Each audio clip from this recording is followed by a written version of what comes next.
5 പ്രധാനപ്പെട്ട trait theories നമ്മൾ already discuss ചെയ്ത് കഴിഞ്ഞു. അപ്പോ നമ്മൾ സ്വാഭാവികമായിട്ട് ചിന്തിക്കാനുള്ള ഒരു ചാൻസ് ഉണ്ടല്ലേ, എന്തുകൊണ്ടാണ് പേഴ്സണാലിറ്റിയെ കുറിച്ച് ഇത്രയും അധികം തിയറീസ് ഉള്ളത്? And have you ever wondered why some personality theories focus on broad categories? ചില തിയറീസ് ഒരു ബ്രോഡ് കാറ്റഗറീസിൽ ഫോക്കസ് ചെയ്യുന്നു, എന്നാൽ ചില കാറ്റഗറീസിലെ തിയറി നമ്മൾ നോക്കുകയാണെങ്കിൽ, അല്ലെങ്കിൽ ചില ട്രേറ്റ് തിയറീസ് നമ്മൾ നോക്കിയാൽ സ്പെസിഫിക് ട്രേറ്റ്സിൽ ഫോക്കസ് ചെയ്യുന്നു. ഐ മീൻ, അത് തന്നെയാണല്ലോ ഈ തിയറീസ് തങ്ങളിലുള്ള ഒരു പ്രധാനപ്പെട്ട ഡിഫറൻസ് എന്ന് പറയുന്നത്. വെൽ, ഓവർ ദ ഇയേഴ്സ് പല സൈക്കോളജിസ്റ്റും ഡിഫറെന്റ് മോഡൽസ് ഡെവലപ്പ് ചെയ്ത് എങ്ങനെയാണ് ആ ഒരു പേഴ്സണാലിറ്റി ട്രേറ്റ്സ് നമ്മുടെ ബിഹേവിയറിനെ, നമ്മുടെ ഇമോഷൻസിനെ, നമ്മുടെ ആ ഒരു കൊഗ്നിഷനെ ഒക്കെ ബാധിക്കുന്നത് അല്ലെങ്കിൽ ഇൻഫ്ലുവൻസ് ചെയ്യുന്നത് എന്നുള്ളത്. പക്ഷെ ഇതിന്റെ യഥാർത്ഥ ആൻസർ എന്ന് പറയുന്നത് not one single theory is perfect എന്നുള്ളതാണ്. ഓരോ തിയറിക്കും അതിൻ്റെതായ സ്ട്രെങ്ത് ഉണ്ട്, അതിൻ്റെതായ വീക്ക്നെസ് ഉണ്ട്, അതിൻ്റെതായ ഒരു റിയൽ ആപ്ലിക്കേഷനും അതിന് ലൈഫിൽ ഉണ്ട് എന്ന് വേണമെങ്കിൽ നമുക്ക് പറയാം. സോ ഇതെല്ലാം സെയിം ആ ഒരു ട്രേറ്റ് കാറ്റഗറിയിൽ പെടുന്ന തിയറീസ് ആണെങ്കിലും ഈച്ച് തിയറി ഇസ് യുണീക്ക് എന്നുള്ളത് നമ്മൾ മനസ്സിലാക്കുക. പലപ്പോഴും ഒരു പുതിയ തിയറി ഡെവലപ്പ് ആകുന്നത് മേ ബി അതിന്റെ മുന്നേ ഉള്ള തിയറിയുടെ ഒരു റെസ്പോൺസ് എന്ന നിലയിൽ, അല്ലെങ്കിൽ അതിന്റെ മുന്നേ ഉള്ള തിയറിയുടെ എന്തെങ്കിലും ഒരു പോരായ്മ പരിഹരിക്കുന്നതിന് വേണ്ടിയിട്ടായിരിക്കും അതിന്റെ അടുത്ത ആ ഒരു തിയറി വന്നിട്ടുള്ളത് എന്നുള്ളത്. അപ്പൊ നമ്മൾ ഇതുവരെ ഡിസ്കസ് ചെയ്ത് കഴിഞ്ഞിട്ടുള്ള തിയറീസ് നമ്മൾ നോക്കുവാണെന്നുണ്ടെങ്കിൽ, നമ്മൾ ഓൾപോർട്ടിന്റെ ട്രേറ്റ് തിയറി നമ്മൾ ഡിസ്കസ് ചെയ്തു. അപ്പോൾ അതിന്റെ ഒരു പ്രത്യേകത എന്ന് പറഞ്ഞാൽ it is one of the earliest model. ഓൾപോർട്ടിന്റെ ട്രേറ്റ് തിയറി എന്ന് പറയുന്നത് one of the earliest model. അവിടെ ഇൻഡിവിജ്വൽ യുണീക്നെസ്സിനാണ് അത് പ്രാധാന്യം കൊടുത്തിരിക്കുന്നത്. അതിനുശേഷം നമ്മൾ കാറ്റലിന്റെ 16 PF model, 16 personality factor model നമ്മൾ ഡിസ്കസ് ചെയ്ത്, അപ്പൊ ഇവിടെ ഫാക്ടർ അനാലിസിസ് ഉപയോഗിച്ചു 16 പേഴ്സണാലിറ്റി ട്രേറ്റ്സ് യുണീക്ക് ആയിട്ടുള്ളതിനെ ഐഡന്റിഫൈ ചെയ്തു. പക്ഷെ അത് ഭയങ്കര കോംപ്ലെക്സ് ആണെന്ന് പറഞ്ഞ് തള്ളിക്കളഞ്ഞു എന്നുള്ളതാണ്, അല്ലെ? തള്ളിക്കളഞ്ഞിട്ടില്ല, ആ പേരിലാണ് അടുത്ത ഐസക്കിന്റെ പെൻ മോഡൽ ഡെവലപ്പ് ചെയ്ത് വന്നത്. അത് കോംപ്ലെക്സ് ആണെന്നും പറഞ്ഞിട്ടാണ്, അല്ലെ? അപ്പൊ ഇവിടെ 3 ബയോളജിക്കലി ബേസ്ഡ് ട്രേറ്റ്സ് ആണ് അവർ ഉപയോഗിച്ചിരിക്കുന്നത്, അല്ലെ? ഇപ്പൊ നമ്മൾ ഡിസ്കസ് ചെയ്ത് സൈക്കോട്ടിസിസം ഡിസ്കസ് ചെയ്ത്, എക്സ്ട്രാവേർഷൻ ഡിസ്കസ് ചെയ്ത്, ന്യൂറോട്ടിസിസം നമ്മൾ ഡിസ്കസ് ചെയ്ത്. പക്ഷേ ഇതിനെയും ഇഗ്നോർ ചെയ്ത്, എന്തുകൊണ്ടാണ്? എൻവയറമെന്റൽ ഫാക്ടേഴ്സ് കണക്കിലെടുത്തിട്ടില്ല എന്നും പറഞ്ഞ് ഇതിനെയും ഇഗ്നോർ ചെയ്ത് പിന്നെ ബിഗ് 5 അല്ലെങ്കിൽ ആ ഒരു ഓഷ്യൻ മോഡൽ വന്നു എന്ന് വേണമെങ്കിൽ നമുക്ക് പറയാം. അപ്പൊ ഈ ബിഗ് 5 കുറെ കൂടെ വൈഡ്ലി ആക്സെപ്റ്റഡ് ആയിട്ടുള്ള ഒരു മോഡലാണ് ഇന്നും. ഇപ്പം പേഴ്സണാലിറ്റിയുടെ ട്രേറ്റ്സിനെ ശരിക്കും എന്താ പറയേണ്ടത്, 5 യൂണിവേഴ്സൽ ട്രേറ്റ്സ് ആയിട്ട് അവിടെ തിരിച്ചിരിക്കുക. ഇപ്പൊ യൂണിവേഴ്സൽ എന്ന് പറയുമ്പം ആപ്ലിക്കബിൾ ടു എവ്രിബഡി എന്നുള്ള ആ ഒരു നിലയിൽ. ഓക്കെ, പിന്നെ നമുക്ക് വന്നതാണ് ആ ഒരു ഹെക്സെക്കോ മോഡൽ. അപ്പൊ ഹെക്സെക്കോ മോഡൽ എന്ന് പറയുമ്പോഴത്തേക്ക് അത് ഈ ബിഗ് 5ന്റെ ഒരു പോരായ്മ തീർക്കാൻ വേണ്ടിയിട്ട്, അതായത് ബിഗ് 5ന്റെ ഒരു എക്സ്റ്റൻഷൻ ആയിട്ട് അത് വന്നു എന്ന് വേണമെങ്കിൽ നമുക്ക് പറയാം, അല്ലെ? ആ ഹോണസ്റ്റി, ഹ്യൂമിലിറ്റി എന്ന് പറയുന്ന ഫാക്ടറും കൂടെ അവിടെ ആഡ് ചെയ്ത്, അപ്പം എത്തിക്സ്, ലീഡർഷിപ്പ്, റിസർച്ച് ഇതൊക്കെ ഇവിടെ കണക്കിലെടുത്തുകൊണ്ട് വന്നു. അപ്പൊ നമുക്കിപ്പോ അറിയാം, ഇതിലെ ഓരോ മോഡലും നമ്മൾ നോക്കുവാണെന്നുണ്ടെങ്കിൽ ഒരു സർട്ടൻ എമൗണ്ട് ഓഫ് കോൺട്രിബ്യൂഷൻ അവിടെ നടത്തുന്നുണ്ട് ടു അണ്ടർസ്റ്റാൻഡിങ് ഓഫ് പേഴ്സണാലിറ്റി. അത് മാത്രമല്ല, ഒരുപാടധികം ഫീൽഡ്സ് ലൈക്ക് സൈക്കോളജി ആയിരുന്നാലും, ബിസിനസ് ആയിരുന്നാലും, എഡ്യൂക്കേഷൻ ആയിരുന്നാലും, ഫോറൻസിക് സയൻസ് ആയിരുന്നാലും അതിനെയൊക്കെ ഒത്തിരി അധികം സ്വാധീനിക്കുകയും ആ ഒരു ഏരിയാസിലൊക്കെ ഒരുപാടധികം എന്താ പറയണ്ട ഡെവലപ്മെന്റ്സ് കൊണ്ടുവരാനും ഈ ഓരോ തിയറീസിന്റെയും ചുവട് പിടിച്ച് ആൾക്കാർക്ക് സാധിച്ചിട്ടുണ്ട്. അപ്പൊ ചില തിയറീസ് ഇവിടെ ക്ലിനിക്കൽ റിസർച്ചിൽ യൂസ്ഫുൾ ആയിരിക്കും, ചില തിയറീസ് വർക്ക് പ്ലേസ് സൈക്കോളജിയിൽ യൂസ്ഫുൾ ആണ്, ചിലത് ഒരു ക്രിമിനൽ പ്രൊഫൈലിംഗിൽ യൂസ്ഫുൾ ആയിട്ട് വരാം, ആൻഡ് ചിലത് ലീഡർഷിപ്പ് ഡെവലപ്മെന്റിന് വേണ്ടിയിട്ട്, ട്രെയിനിങ്ങിന് വേണ്ടിയിട്ടൊക്കെ നമുക്ക് ഉപയോഗിക്കാൻ പറ്റുന്ന തിയറീസ് എന്ന് പറയാം. അപ്പൊ ഈ ഒരു ലെസണിൽ നമുക്ക് ഒന്ന് എക്സ്പ്ലോർ ചെയ്യാം എന്താണ് ഈ തിയറീസ് തങ്ങളിലുള്ള difference, how do they differ എന്നുള്ളത്, എന്നിട്ട് എന്താണ് അതിന്റെ ആ ഒരു റിയൽ വേൾഡ് ആപ്ലിക്കേഷൻസ്, അതിന്റെ സ്ട്രെങ്ത്, അതിന്റെ ലിമിറ്റേഷൻസ് എന്നൊക്കെയുള്ളത് നമുക്ക് ഒന്നും കൂടെ ഒന്ന് ഡിസ്കസ് ചെയ്യാം. ഇതെല്ലാം ഇൻഡിവിജ്വലി നമ്മൾ ഓരോ തിയറീസിലും ഡിസ്കസ് ചെയ്ത്, പക്ഷേ ഇത് ഒരു സമ്മറി എന്ന നിലയിൽ let us discuss this, and by the end of this lesson നിങ്ങൾക്ക് ഒരു ക്ലിയർ ആയിട്ടുള്ള ഒരു അണ്ടർസ്റ്റാൻഡിങ് ഉണ്ടായിരിക്കും which trait theory is best suited for different areas of study and practice എന്നുള്ളത്.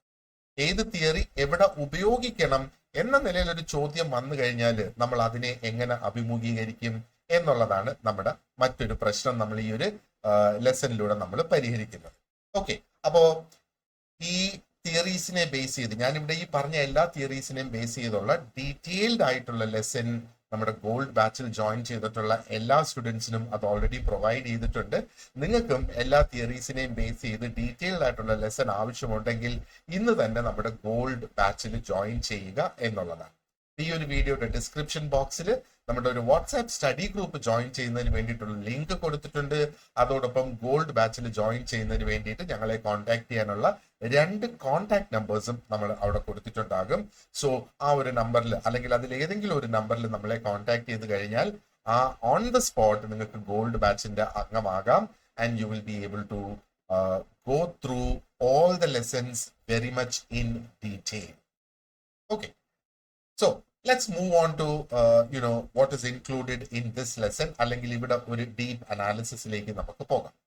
അപ്പൊ ഈ പേഴ്സണാലിറ്റി ട്രേറ്റ് തിയറീസ് ഞാൻ നേരത്തെ പറഞ്ഞതുപോലെ പലപ്പോഴും അത് എയിം ചെയ്യുന്നത് is how individuals differ in their behaviour എന്നുള്ളത് എക്സ്പ്ലെയിൻ ചെയ്യുകയാണ്.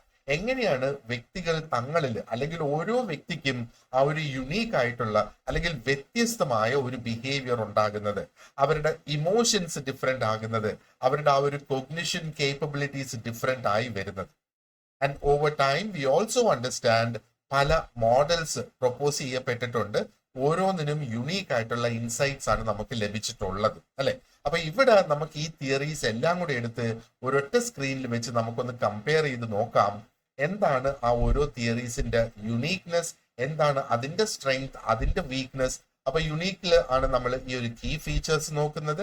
ആൻഡ് എന്താണ് അതിന്റെ സ്ട്രെങ്ത്, എന്താണ് ആ ഒരു പെർട്ടിക്കുലർ തിയറിയുടെ ലിമിറ്റേഷൻ എന്നുള്ളത് നമുക്ക് കമ്പയർ ചെയ്ത് സ്റ്റഡി ചെയ്ത് നമുക്ക് പോകാം. And then we will look at the practical applications of each theory. നമ്മൾ ഇവിടെ ഓൾപോർട്ടിന്റെ ട്രേഡ് തിയറി നമ്മൾ നോക്കിയാണ്. ഇത് പ്രൊപ്പോസ് ചെയ്തത് 1936. അപ്പൊ അതിന്റെ കീ ഫീച്ചർ എന്ന് പറയുന്നത് എന്താണ്? 3 ലെവൽസ് ഓഫ് ട്രേഡ്സ് ആണ് ഉണ്ട് എന്ന് അവിടെ നിന്ന് പറയുന്നത്. അപ്പൊ നമ്മൾ ആ ലെവൽസ് എല്ലാം ഡീറ്റെയിൽഡ് ആയിട്ട് നമ്മൾ നോക്കിയിട്ടുണ്ട്. Cardinal level, central level and secondary level ആണ് അതിന്റെ കീ ഫീച്ചർ എന്ന് പറയുന്നത്. അപ്പം ട്രേഡ്സിനെ അങ്ങനെ 3 ലെവലായിട്ട് അവിടെ തരംതിരിച്ചിട്ടുണ്ട്. അപ്പൊ ഇതിന്റെ ഒരു സ്ട്രെങ്ത് എന്ന് പറയുന്നത് ഇൻഡിവിജ്വൽ യുണീക്നെസ്സിൽ അത് പ്രാധാന്യം കൊടുക്കുന്നു, അല്ലെങ്കിൽ അതിന്റെ ഒരു എംഫസിസ് അങ്ങോട്ട് പോകുന്നു. ആൻഡ് ഇതിന്റെ ഒരു ലിമിറ്റേഷൻ എന്ന് പറയുമ്പോഴത്തേക്ക് empirical validation and measurement is not available. അപ്പം എംപിറിക്കൽ വാലിഡേഷൻ എന്ന് പറയുമ്പം സയന്റിഫിക് വാലിഡേഷൻ ഇല്ല എന്നുള്ളതാണ് ഇതിന്റെ ഏറ്റവും വലിയൊരു പോരായ്മയായിട്ട് ചൂണ്ടിക്കാണിക്കുന്നത്. അതേപോലെ മെഷർമെന്റ് പോസിബിൾ ആകുന്നില്ല. ഒരു വ്യക്തിയുടെ പേഴ്സണാലിറ്റി നമുക്ക് മെഷർ ചെയ്യണമെങ്കിൽ അത് പോസിബിൾ ആകുന്നില്ല എന്നുള്ളതാണ് ഓൾപോർട്ടിന്റെ ട്രേഡ് തിയറി ഉപയോഗിച്ചിട്ട്. Now if you look at Cattell's 16 PF, അത് 1946-ലാണ് ഈ ഒരു തിയറി പ്രൊപ്പോസ് ചെയ്തിട്ടുള്ളത്. ആൻഡ് ഇതിന്റെ കീ ഫീച്ചർ എന്ന് പറയുന്നത് 16 കോർ ട്രേഡ്സ് ഐഡന്റിഫൈ ചെയ്തിട്ടുണ്ട് ആ ഒരു ഫാക്ടർ അനാലിസിസ് എന്നുള്ള ഒരു മെത്തേഡ് യൂസ് ചെയ്ത്. അപ്പൊ ഈ 16 കോർ ട്രേഡ്സിൽ ഹൺഡ്രഡ്സ് ഓഫ് ട്രേഡ്സിൽ നിന്നാണ് ഈ 16 കോർ ട്രേഡ്സിലേക്ക് എത്തുന്നത്. അപ്പൊ ഇതിന്റെ സ്ട്രെങ്ത് എന്താണ്? ഒരു സയന്റിഫിക് ആയിട്ടുള്ള ഒരു സ്റ്റഡി ഇവിടെ നടന്നു എന്ന് വേണമെങ്കിൽ നമുക്ക് പറയാം. ആൻഡ് ഡീറ്റെയിൽഡ് ആയിട്ടുള്ള ഒരു പേഴ്സണാലിറ്റി സ്ട്രക്ചർ ഈ ഒരു തിയറിയിൽ നിന്ന് അവൈലബിൾ ആയി. ആൻഡ് ഇതിന്റെ ലിമിറ്റേഷൻ എന്ന് പറയുന്നത് ഇത് വളരെയധികം കോംപ്ലെക്സ് ആണ് പ്രാക്ടിക്കലി നമുക്ക് ഉപയോഗിക്കുന്നതിന് വേണ്ടി. Okay, now if you look at Eysenck's PEN model 1947 അത് ഇനിഷ്യലി പ്രൊപ്പോസ് ചെയ്തു. 1967 അത് വീണ്ടും ഒന്നും കൂടെ റിവൈസ് ചെയ്തു എന്നുള്ളതാണ്. അപ്പോ ഇതിന്റെ കീ ഫീച്ചർ നമ്മൾ നോക്കുകയാണെങ്കിൽ 3 ബയോളജിക്കലി ബേസ്ഡ് ട്രേറ്റ്സ് ആണ് ഇവിടെ ഉള്ളത്. അപ്പൊ ഇതിനകത്ത് ഒരു ബയോളജിക്കൽ ബേസിസും കൂടെ കൊണ്ടുവന്നിട്ടുണ്ട്. നമ്മുടെ ബ്രെയിനിനെയൊക്കെ ഉപയോഗിച്ചുകൊണ്ടുള്ള DNA ഒക്കെ ഉപയോഗിച്ചുകൊണ്ടുള്ള ഒരു ബയോളജിക്കൽ ബേസിസും കൂടെ ഇവിടെ കൊണ്ടുവന്നിട്ടുണ്ട്. അപ്പോ അവിടെയാണ് ആ 3 ബയോളജിക്കലി ബേസ്ഡ് ട്രേറ്റ്സ് എന്ന് പറയുന്ന ഒന്ന് സൈക്കോട്ടിസിസം, ഒന്ന് എക്സ്ട്രാവേർഷൻ ആൻഡ് മറ്റൊന്ന് ന്യൂറോട്ടിസിസം. അപ്പൊ ഇതിന്റെ ഒരു സ്ട്രെങ്ത് എന്ന് പറയുന്നത് പേഴ്സണാലിറ്റിയെ ജെനറ്റിക്സും ന്യൂറോ സയൻസും ആയിട്ട് ബന്ധിപ്പിച്ചുകൊണ്ടുള്ള ഒരു തിയറിയാണിത്. സോ ഇറ്റ് ഗിവ്സ് അസ് കുറച്ചും കൂടെ ഒരു വിശ്വാസ്യത ഈ ഒരു തിയറിയിലൂടെ വരുന്നുണ്ട് പേഴ്സണാലിറ്റിയെ കുറിച്ച്. പക്ഷെ ഇതിന്റെ പോരായ്മ എന്ന് പറയുന്നത് ആ ബയോളജിക്കൽ ഫാക്ടേഴ്സിൽ ഒരു ഓവർ എംഫസൈസ് കൊടുക്കുന്നു, എന്നാൽ സോഷ്യൽ കോണ്ടെക്സ്റ്റ് ഇവിടെ കണക്കിൽ എടുക്കുന്നില്ല. ഒരു വ്യക്തിയുടെ സോഷ്യൽ കോണ്ടെക്സ്റ്റും കൂടെ കണക്കിലെടുക്കുമ്പോഴാണല്ലോ ആ ഒരു വ്യക്തിയുടെ പേഴ്സണാലിറ്റി ഫുൾ ആകുന്നു എന്ന് നമുക്ക് പറയാനായിട്ട് സാധിക്കുക. ഓക്കെ, ഇനി നമുക്ക് ആ ഒരു ബിഗ് 5 അല്ലെങ്കിൽ ഓഷ്യൻ മോഡൽ ഉണ്ട്. 81, 87, 92 ഈ 3 സമയങ്ങളിലായിട്ടാണ് ഇതിന്റെ ഒരു ഡെവലപ്മെന്റും അതിന്റെ ഒരു റീവർക്കും ഒക്കെ നടന്നിട്ടുള്ളത്. ഓക്കെ, അപ്പോൾ ഇവിടെ എന്താണ് അതിന്റെ ഒരു കീ ഫീച്ചർ എന്ന് പറയുന്നത്? 5 യൂണിവേഴ്സൽ ട്രേറ്റ്സ്, 5 യൂണിവേഴ്സൽ ട്രേറ്റ്സ് ഇവിടെ ഡെവലപ്പ് ചെയ്തു വന്നു എന്നുള്ളത്. അപ്പം openness, conscientiousness, extraversion, agreeableness and neuroticism. ഇതാണ് ആ ഒരു 5 യൂണിവേഴ്സൽ. ഇവിടെ യൂണിവേഴ്സൽ എന്ന് പറയുന്നത് because this is applicable to everyone എന്നുള്ള നിലയിലാണ് യൂണിവേഴ്സൽ എന്ന് പറയുന്നത്. ആൻഡ് ഇതിന്റെ ബെനിഫിറ്റ് എന്താണ്, അല്ലെങ്കിൽ അതിന്റെ പോസിറ്റീവ് സൈഡ് എന്താണ്? വൈഡ്ലി ആക്സെപ്റ്റഡ് ആയിരുന്നു ഈ ഒരു തിയറി, ആൻഡ് ഇത് റിസർച്ചിനെ ബേസ് ചെയ്ത് വന്നതാണ്, and it is applicable across different cultures. അതിന്റെ പോരായ്മ എന്ന് പറഞ്ഞാൽ ഇവിടെ ഈ മോറൽ അല്ലെങ്കിൽ എത്തിക്കൽ ആയിട്ടുള്ള പേഴ്സണാലിറ്റി ട്രെയ്റ്റ്സ് ഇവിടെ കണക്കിൽ എടുത്തിട്ടില്ല എന്നുള്ളതാണ് അതിന്റെ ആ ഒരു പോരായ്മയായിട്ട് കണ്ടത്. അപ്പൊ ഈ ഒരു പോരായ്മ പരിഹരിക്കുന്നതിന് വേണ്ടിയിട്ടാണ് നമുക്ക് ഹെക്സെക്കോ മോഡൽ വന്നിട്ടുള്ളത്. അപ്പം ഹെക്സെക്കോ മോഡലിനകത്ത് ഒരു 6 ഫാക്ടർ മോഡലാണ്. അപ്പൊ അതിനകത്ത് 6ാമതായിട്ട് ആഡ് ചെയ്തത് ഈ ഹോണസ്റ്റി ആൻഡ് ഹ്യൂമിലിറ്റി ആണ്. ഹോണസ്റ്റി ആൻഡ് ഹ്യൂമിലിറ്റി അല്ല, ഹോണസ്റ്റി ഹ്യൂമിലിറ്റി ഒരു ഫാക്ടർ ആയിട്ട് അതിനകത്ത് അവിടെ കൊണ്ടുവന്നിട്ടുണ്ട്. എന്നാൽ ഇതിന്റെ പ്രിഡിസസറായ ഓഷ്യൻ മോഡലിന്റെ ചില ഫാക്ടേഴ്സിനെ ഒന്ന് മോഡിഫൈ ചെയ്തിട്ടുമുണ്ട്, ചില ഫാക്ടേഴ്സ് അതേപോലെ തന്നെ ഇതിനകത്ത് ഇൻക്ലൂഡ് ചെയ്തിട്ടുണ്ട്. അപ്പൊ ഇത് കുറെ കൂടെ കോംപ്രിഹെൻസീവ് ആണ്, ആൻഡ് ഇതിനകത്ത് എത്തിക്കൽ ട്രെയ്റ്റ്സ് ആഡ് ചെയ്തു എന്നുള്ളതാണ്. പക്ഷേ this is less widely used than big 5. കാരണം ഇത് ഇപ്പോഴും ഡെവലപ്പിംഗ് സ്റ്റേജിലായതുകൊണ്ടാണ് ഇത് എന്താ പറയേണ്ടത്, ഇതൊരു ഫുള്ളി ഡെവലപ്ഡ് ആയിട്ടില്ല, ഇത് still under the development stage. അതുകൊണ്ടാണ് അതിന് ഒരു ആക്സെപ്റ്റൻസ് അല്ലെങ്കിൽ ഒരു റിയൽ വേൾഡ് ആപ്ലിക്കേഷൻ അതിന് കുറവ് എന്ന് വേണമെങ്കിൽ നമുക്ക് പറയാം. ഇതാണ് നമ്മൾ ഡിസ്കസ് ചെയ്ത തിയറീസ് ഇൻ ഷോർട്ട് എന്നുള്ളത്. ഇനി ഈ ഓരോ തിയറീസിന്റെയും പ്രാക്ടിക്കൽ ആയിട്ടുള്ള ആപ്ലിക്കേഷൻസ്, പ്രാക്ടിക്കൽ ആപ്ലിക്കേഷൻസിൽ പോകുന്നതിന് മുന്നേ let's actually look at what are the differences between these theories. Okay, അപ്പം ആ ഒരു തിയറി എന്താണ്, അതിന്റെ ഫോക്കസ് എന്താ, ഹൗ മെനി ട്രെയ്റ്റ്സ് അതേപോലെ ബയോളജിക്കൽ ബേസിസ് ഉണ്ടോ ഇല്ലയോ എന്നുള്ളത്, എത്തിക്കൽ ട്രെയ്റ്റ്സ് ഉണ്ടോ ഇല്ലയോ എന്നുള്ളത്, ആൻഡ് അതിന്റെ ഒരു ആപ്ലിക്കബിലിറ്റി അല്ലെങ്കിൽ അതിന്റെ ഒരു യൂസ്. ഇപ്പം ഓൾപോർട്ടിന്റെ ട്രെയ്റ്റ് തിയറി നോക്കുവാണെന്നുണ്ടെങ്കിൽ ഇൻഡിവിജ്വൽ യുണീക്നെസ്സിനാണ് അതിന്റെ ഫോക്കസ്. അപ്പോൾ ഓരോ വ്യക്തിക്കും ഡിഫറെന്റ് ആണെന്നാണ് അവിടെ പറയുന്നത്. അപ്പം നമ്പർ ഓഫ് ട്രെയ്റ്റ്സ് എന്ന് പറഞ്ഞാൽ ഇറ്റ് ക്യാൻ വേരി, പക്ഷേ ബേസിക്കലി കാർഡിനൽ, സെൻട്രൽ, സെക്കൻഡറി എന്ന് പറഞ്ഞ് കുറെ അധികം ട്രെയ്റ്റ്സ് ഉണ്ട്. അപ്പൊ ഇതിൽ ചില ട്രെയ്റ്റ്സ് ഒരു വ്യക്തിയിൽ പ്രസന്റ് ആയിരിക്കും, ചിലത് പ്രസന്റ് ആയിരിക്കില്ല. അങ്ങനെയാണ് ആ ഒരു ഇൻഡിവിജ്വൽ യുണീക്നെസ്സിലേക്ക് അവിടെ ചെന്നെത്തുന്നത്. ബയോളജിക്കലി ബേസ്ഡ് ആണോ? നോ. എത്തിക്കൽ ട്രെയ്റ്റ്സ് ഉണ്ടോ? നോ. വൈഡ്ലി യൂസ്ഡ് ആണോ? അല്ല എന്നുള്ളത്. ഓക്കെ, കാരണം ഇത് one of the earliest personality theories ആണ് ഈ ഓൾപോർട്ടിന്റെ ട്രെയ്റ്റ് തിയറി എന്ന് പറയുന്നത്. ഇനി കാറ്റലിന്റെ 16 PF നമ്മൾ നോക്കുകയാണെന്നുണ്ടെങ്കിലോ അതിന്റെ ഫോക്കസ് എന്ന് പറയുന്നത് is on statistical analysis of traits. ട്രെയ്റ്റ്സിന്റെ ഒരു സ്റ്റാറ്റിസ്റ്റിക്കൽ അനാലിസിസ് ആണ് ഇവിടെ നടത്തിയിട്ടുള്ളത്. എന്നാൽ എത്രയാണ് അതിനകത്ത് വരുന്ന ട്രെയ്റ്റ്സ്? 16 ബയോളജിക്കൽ ബേസിസ് ഉണ്ടോ? ഇല്ല. ആൻഡ് എത്തിക്കൽ ട്രെയ്റ്റ്സ് ഉണ്ടോ? ഇല്ല. വൈഡ്ലി യൂസ്ഡ് ആണോ? എന്നാൽ യൂസ്ഡ് ആണ്, പക്ഷേ അത്ര വൈഡ്ലി ഇത് യൂസ്ഡ് അല്ല എന്ന് വേണമെങ്കിൽ നമുക്ക് പറയാം.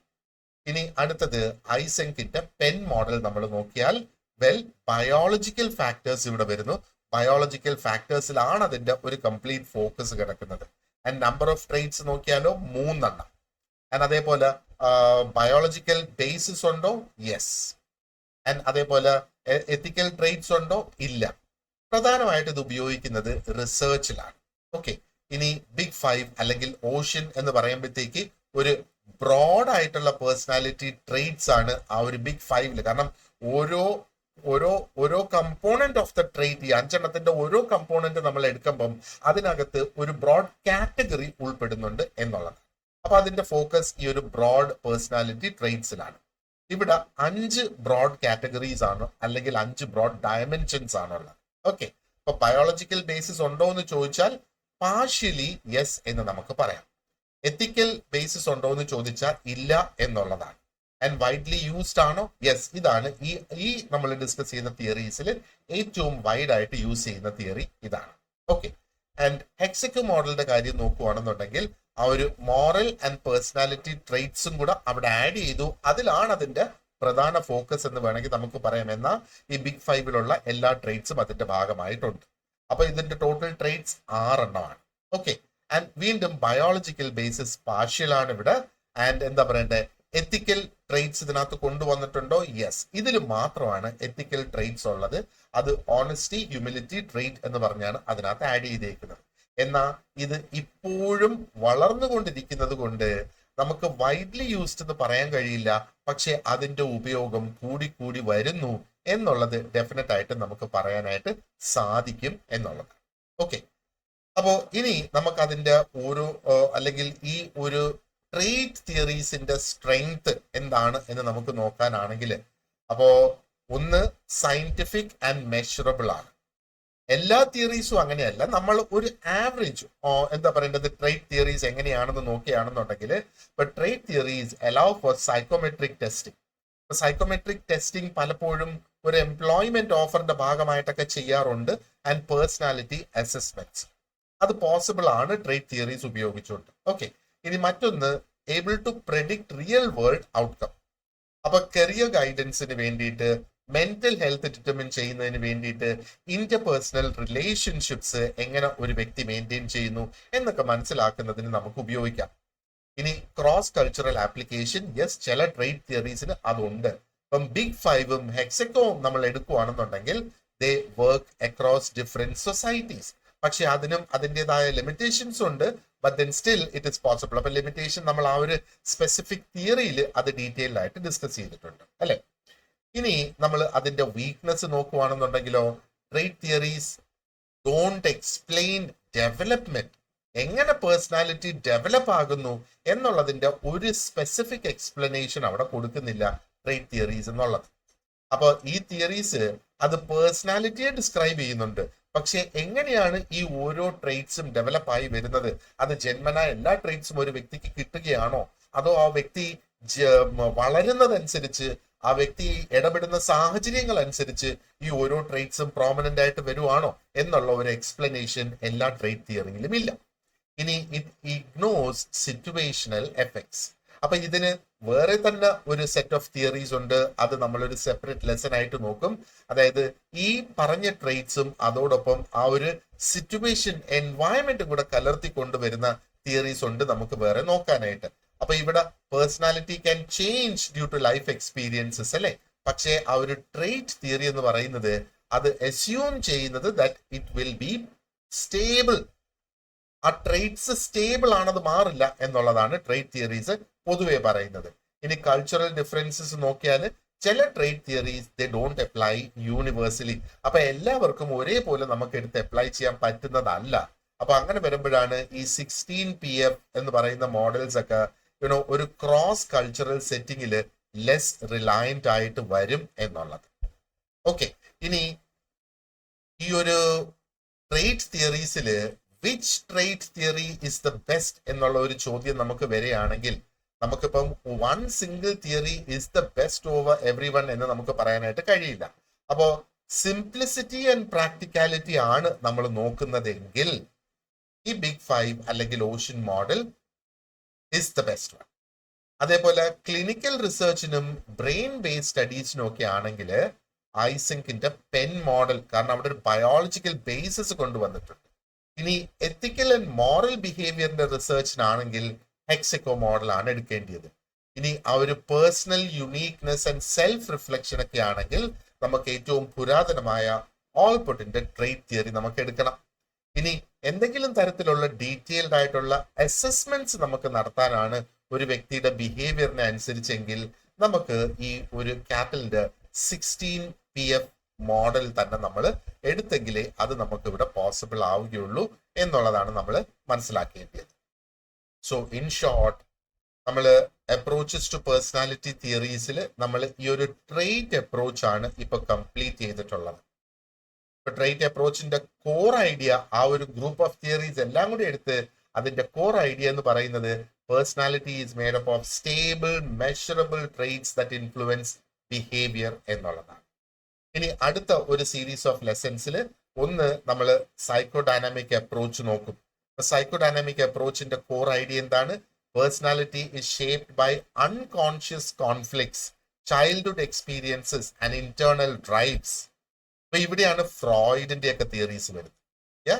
പിന്നെ നമ്മൾ ഹ്യൂമനിസ്റ്റിക് അപ്രോച്ച് നോക്കും. അപ്പൊ ഹ്യൂമനിസ്റ്റിക് അപ്രോച്ചിന്റെ കോർ ഐഡിയ എന്താണ്? Personality develops through self growth, free will and achieving potential. അതേപോലെ ബിഹേവിയറൽ അപ്രോച്ച് നമ്മൾ നോക്കും. അതിന്റെ കോർ ഐഡിയ എന്താണ്? Personality shaped by learning, conditioning and environmental influences എന്നുള്ളതാണ്. അപ്പൊ ബിഹേവിയറൽ അപ്രോച്ചിനകത്ത് എൻവയറമെന്റൽ ഇൻഫ്ലുവൻസസും കൂടെ വരുന്നുണ്ട്. അത് നമ്മൾ അവിടെ ടച്ച് അപ്പോൺ ചെയ്യും. ആൻഡ് പിന്നെ നമുക്ക് കോഗ്നിറ്റീവ് അപ്രോച്ച് നോക്കാനുണ്ട്. അതിന്റെ പ്രധാന ഐഡിയ എന്താണ്? Personality develops through thought processes, problem solving and interpretation of experiences എന്നാണ് പറയുന്നത്. നമ്മുടെ എക്സ്പീരിയൻസസിനെ ഇന്റർപ്രറ്റ് ചെയ്ത് മുമ്പോട്ട് വരിക. അതാണ് എന്താ പറയേണ്ടത്, ഈ കോഗ്നിറ്റീവ് അപ്രോച്ച് എന്നുള്ളത് കൊണ്ട് ഉദ്ദേശിക്കുന്നത്. അതേപോലെ നമുക്ക് ഇന്ററാക്ഷൻ മോഡൽ ഓഫ് പേഴ്സണാലിറ്റി നമുക്ക് നോക്കാനായിട്ടുണ്ട് എന്നുള്ളത്. അപ്പോ ആ ഇന്ററാക്ഷൻ മോഡലിൽ പറയുന്നത് എന്താണ്? അവിടെ പേഴ്സണാലിറ്റി ട്രെയ്റ്റ്സ്, നമ്മൾ ഈ ഡിസ്കസ് ചെയ്ത ട്രെയ്റ്റ്സും അവിടെ ബാധകമാകുന്ന, എന്നാൽ എക്സ്റ്റേണൽ സിറ്റുവേഷൻസും കൂടെ ചേർന്നിട്ടാണ് ഒരു വ്യക്തിയുടെ ബിഹേവിയറിനെ സ്വാധീനിക്കുക അല്ലെങ്കിൽ ബിഹേവിയർ ബിൽഡ് ചെയ്യുക എന്നുള്ളതാണ്. അപ്പൊ കേർട്ട് ലുവിൻ എന്ന് പറയുന്ന വ്യക്തിയാണ് എന്താ പറയേണ്ടത്, ഈ ഒരു ഇന്ററാക്ഷനിസ്റ്റ് അപ്രോച്ചിന്റെ ഫൗണ്ടേഷൻസ് ഇട്ടത്. പ്രത്യേകിച്ചും അദ്ദേഹത്തിന്റെ ഫീൽഡ് തിയറി സ്റ്റാർട്ട് ചെയ്ത് 1936 അദ്ദേഹം അദ്ദേഹത്തിന്റെ ആ ഒരു ഫീൽഡ് തിയറി പ്രൊപ്പോസ് ചെയ്തത്.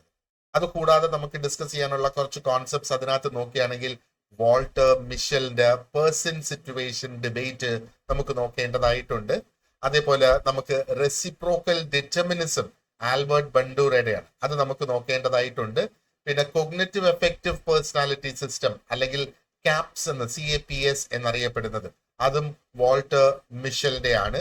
ആൻഡ് ദെൻ ആ ഒരു സിറ്റുവേഷണൽ സ്ട്രെങ്ത് ഹൈപ്പോത്തസിസ് നമുക്ക് നടത്തണം. അത് ചില സിറ്റുവേഷനിൽ, ഫോർ എക്സാമ്പിൾ മിലിറ്ററി ട്രെയിനിങ്സ് പോലെയൊക്കെയുള്ള സിറ്റുവേഷൻസിൽ എന്താ പറയേണ്ടത്, പേഴ്സണാലിറ്റി ട്രെയ്റ്റ്സിനെ സപ്രസ് ചെയ്യുന്ന ഒരു സിറ്റുവേഷൻ നമുക്ക് കാണാം. എന്നാൽ ചിലതില് എന്താ പറയേണ്ടത്, ആ ഒരു പേഴ്സണാലിറ്റി ട്രെയ്റ്റ്സ് വളർന്ന് എമേർജ് ചെയ്ത് വരാനായിട്ട് അത് കാഷ്വൽ ആയിട്ടുള്ള സോഷ്യൽ സെറ്റിങ്സ് എന്നൊക്കെ വേണമെങ്കിൽ നമുക്ക് പറയാം. അപ്പോ കുറെ അധികം കൂടി നമുക്ക് ഇത് നോക്കാനുണ്ട്. നമുക്ക് കൗൺസിലിംഗ് റിലേറ്റഡ് അല്ലെങ്കിൽ തെറാപ്പി റിലേറ്റഡ് ആയിട്ടുള്ള ആ ഒരു എന്താ പറയേണ്ട കോൺസെപ്റ്റ് ഒക്കെ നമുക്ക് നോക്കാനായിട്ടുണ്ട്. പ്രത്യേകിച്ച് നമ്മൾ ആ ഒരു ബിഹേവിയർ ചേഞ്ചസ്, ആ ഒരു എൻവയൺമെന്റ് മാറുന്നതനുസരിച്ച് എങ്ങനെ ബിഹേവിയർ ചേഞ്ചസ് ഉണ്ടാകുന്നു എന്നൊക്കെ നമുക്ക് മനസ്സിലാക്കുക. ആൻഡ് അതിനകത്ത് വേണ്ട ഒരു ഇന്റർവെൻഷൻ അല്ലെങ്കിൽ ഒരു തെറാപ്പി എന്നൊക്കെ പറയുമ്പോഴത്തേക്ക് എങ്ങനെ ആ ഒരു ഇന്റർവെൻഷനിലേക്ക് നമുക്ക് ചെന്നെത്താം എന്നൊക്കെയുള്ള കോൺസെപ്റ്റ്സും നമുക്ക് നോക്കേണ്ടതായിട്ടുണ്ട് എന്നുള്ളത്. ഓക്കെ, സോ ഞാൻ തുടക്കത്തിലേ പറഞ്ഞതുപോലെ നമുക്ക് ഏറ്റവും വലിയ പോർഷൻ ആയിട്ട് ഈ ഒരു എക്സാമിനുള്ളത് സൈക്കോളജി തന്നെയാണ്. ഏറ്റവും അധികം ക്വസ്റ്റ്യൻസ്, ഏകദേശം 30% ക്വസ്റ്റ്യൻസ് സൈക്കോളജി ബേസ്ഡ് ആയിട്ട് തന്നെയാണ് വരിക. സോ എന്താ പറയേണ്ടത്, സൈക്കോളജി റിലേറ്റഡ് ആയിട്ടുള്ള പോർഷൻസും കൂടുതലാണ്. അതുകൊണ്ട് so please focus on your lessons and എന്താ പറയേണ്ടത്, എല്ലാ വീഡിയോസും കാണുക, എല്ലാ നോട്ട്സും വായിക്കുക, എല്ലാ പ്രാക്ടീസ് ക്വസ്റ്റ്യൻസും ഒരു തവണയെങ്കിലും വായിച്ച് അതിന്റെ ആൻസേഴ്സുമായിട്ടൊന്ന് കമ്പയർ ചെയ്ത് മുമ്പോട്ട് പോവുക എന്നുള്ളതാണ്. അപ്പൊ ഗോൾഡ് ബാച്ചിൽ ജോയിൻ ചെയ്യാൻ താല്പര്യമുള്ളവർ ആരെങ്കിലും ഉണ്ടെങ്കിൽ പ്ലീസ് കോൺടാക്ട് us personally.